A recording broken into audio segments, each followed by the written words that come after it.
Meanwhile, clearly auditioning for Bad Bunny's backup singer, childhood Disney star Ariana Grande, who is famous for dressing up as a cross between a Playboy bunny and a Batwoman, singing Julie Andrews, has also endorsed a bizarre rant on social media about grocery prices under Donald Trump. Speaking of grocery prices, in a modern version of Marie Antoinette, this young lass is complaining that America can no longer afford bread.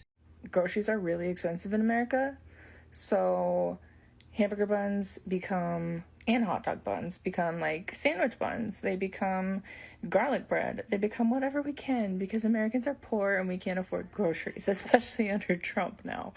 So this is my BT. I can't have lettuce because of digestive issues, but yep, on a bun because I don't have bread. There you go.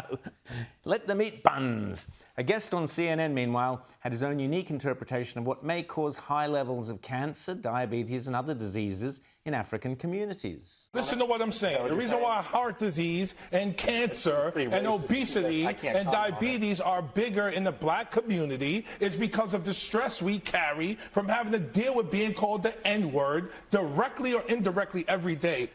Interesting medical opinion. This individual has his own advice for white people. Okay, white people. I'm white, you're white. We need to shut up and listen to people of color. However they're grieving, whatever they're going through, we don't know what they're doing, so we need to shut up and listen. Great advice. So let's have a listen. Here's sacked former TV host Don Lemon, who, by the way, is married to a white man, giving his opinion of white men. Wake up, white men. What the is wrong with you? But you're too dumb to even realize that because you're lazy and sitting in front of a computer or a phone. So here are two stalwarts of anti-racism and anti-bigotry taking a pleasant stroll together chatting. I have nothing to apologize for. You know, it is a tragedy that Charlie Kirk was killed in that way. I feel for his widow and his children. They will have to live with that for the rest of their lives.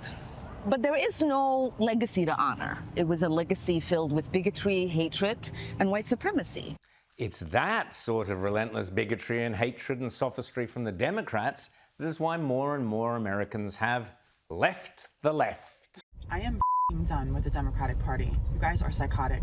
I've been a Democrat my entire life. I'm 43 years old, and I've never been more humiliated and embarrassed to be part of something. You guys are the most racist, hateful, bigoted, nasty group of people I've ever had to commingle with. And from there, it's only a short jump to here. I'm so sorry. I fell right into the propagandist, radical, leftist craziness. Please understand that the woke mind virus is very real. It's very real. And it is embarrassing as hell coming out of something like that. And from there to here. And it's starting to look like I'm a conservative. I don't know if that's a good or bad thing because I don't really know what a conservative is, but it just seems like these things align with my views and values as I was taught growing up. Fortunately, of course, there's always Kamala Harris to bring wisdom and enlightenment to the huddled masses of Democrat Americans with pearls of wisdom, such as this. Invariably, somebody would want me to take a picture or to hug their child. And someone in the back would hand that baby over through the crowd.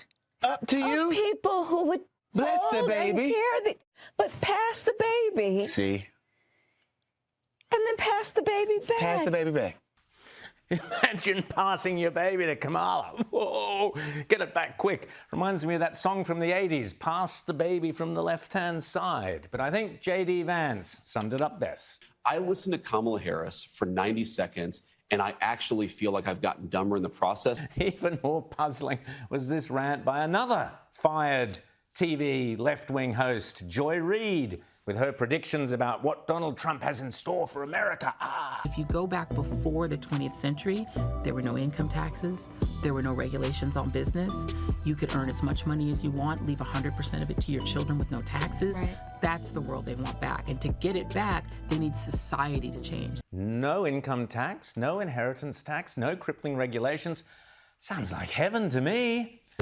For other lefties, it is important to remind us all that despite accusations of lefty violence, lefties aren't actually, you know, violent. Liberals are not a violent group.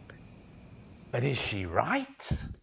The Lee Zeldin stabbing attempt, left wing or right wing? Left wing. The Covenant school shooting in Nashville, left wing or right wing? Left wing. The Butler, Pennsylvania assassination attempt on President Trump, left wing or right wing? Left wing. Burn down cities during the Summer of Love in the George Floyd riots, left wing violence or right wing violence? Left wing. The Waukesha Christmas Parade massacre, left wing or right wing violence? Left wing. The Trump International West Palm Beach assassination attempt, left wing. The Abundant Life Christian school shooting, left wing. The United Care CEO's murder, left wing. Tesla's burned, keyed, damaged, firebombed, left wing, left wing. Ah, yes.